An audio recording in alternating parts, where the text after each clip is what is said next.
Welcome to my YouTube channel. আমার চ্যানেলটা ছিল বাজাজ সিএনজি। তো এটার মাঝে 200 ঘন্টার মতো ওয়াচ টাইম ছিল, 300 সাবস্ক্রাইবার ছিল। তো হঠাৎ করে কী ভুলটা করি আমি আজকে আপনাদের সামনে বলছি। যারা যারা জানেন না এই ধরনের ভুল করে থাকেন, তো আমার ক্রাইটেরিয়া ছিল সায়েন্স অ্যান্ড টেকনোলজি। তো আমি আমার বন্ধুদেরকে নিয়ে একটা ফানি ভিডিও তৈরি করছিলাম। তো এই ফানি ভিডিওটা এটার মাঝে আপলোড দিয়ে দিই। তো আপলোড দিয়ে দেওয়ার পরে দেখি এটা প্রচুর পরিমাণে ভিউ হতেছে। তো একটু পরেই ওয়াইটি স্টুডিওতে ঢুকে দেখি 1K ভিউ। তো আরও 20 মিনিট 1 ঘন্টা পর ঢুকে দেখি 1100, 1200, 1300 এইভাবে ভিউ হচ্ছে। তো আমার কাছে খুব একটা আনন্দ লাগতেছে, দেখতেছি 4 ঘন্টা 5 ঘন্টা করে এইভাবে ওয়াচ টাইম আসতেছে। তো আমার বন্ধু বান্ধবরা বলি, দেখ বন্ধু এই ভিডিওটা ভাইরাল হয়ে গেছে, কীভাবে ভাইরাল হচ্ছে দেখ, প্রচুর পরিমাণ ভিউ আসতেছে। তো এটাই আমার জীবনের সবচেয়ে বড় একটা, কী বলবো বন্ধুরা, বলার মতো ভাষা নেই।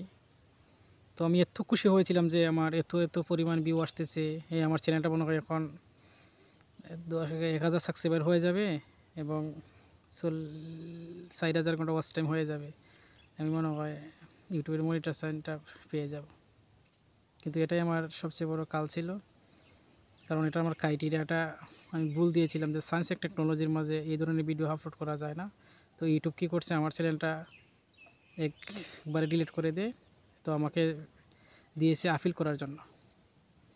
তো আমি ইউটিউবের কাছে একটা আপিল করছিলাম, বলে আমার ভুল হয়ে গেছে, এই ধরনের ভিডিও আপলোড দেওয়া ঠিক হয়নি বা এই সমস্যা। তো ইউটিউব আমাকে বলল 14 দিন পরে আমার এই ইউটিউব আমাকে একটা ইমেল দিবে। তো আমি 14 দিন সময় পর্যন্ত অপেক্ষা করি। তো 14 দিন সময় অপেক্ষা করার পরে একটা ইমেল আসে ইউটিউব থেকে। এই ইমেলের মাঝে দেওয়া থাকে স্পাম, মানে আমি তাদের যে ক্রাইটেরিয়া অনুসারে ভিডিও করি, এই ভিডিওটা তাদের ক্রাইটেরিয়ার মতো পড়ে না এবং আমি কোনো উদ্দেশ্যমূলক ছাড়া আমি ভিডিও তৈরি করতেছি, মানে কোনো উদ্দেশ্য নাই। এই জন্য তারা এটাকে ফ্রড অ্যাকাউন্ট হিসাবে ধরে নিয়েছে। তো ফ্রড অ্যাকাউন্ট হিসাবে ধরে নেওয়ার কারণে এই আমার চ্যানেলটা তারা সারা জীবনের জন্য ব্যান্ড করে দিয়েছে। এই চ্যানেলটা আর খোলা যাবে না, এটা একবারেই চ্যানেলটা ডিলেট।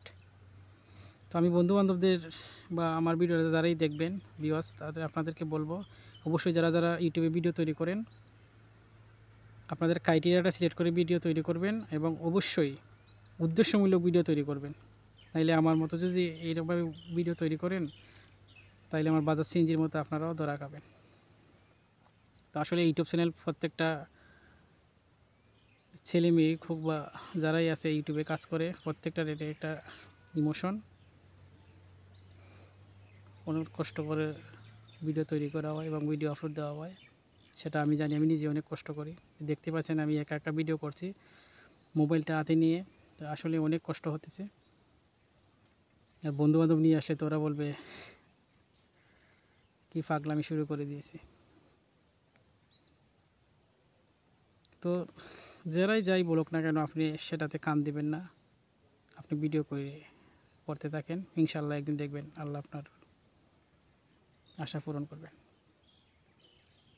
আর অবশ্যই যারা যারা আমার ভিডিওটা দেখেন শেয়ার এবং সাবস্ক্রাইব করবেন এবং পাশে থাকবেন। আমি ইনশাল্লাহ আপনাদের পাশে থাকব। আমাকে যদি সাবস্ক্রাইব করেন, অবশ্যই আমি রিটার্ন আপনাদেরকে সাবস্ক্রাইব করব এবং সবসময় আপনাদের পাশে থাকব।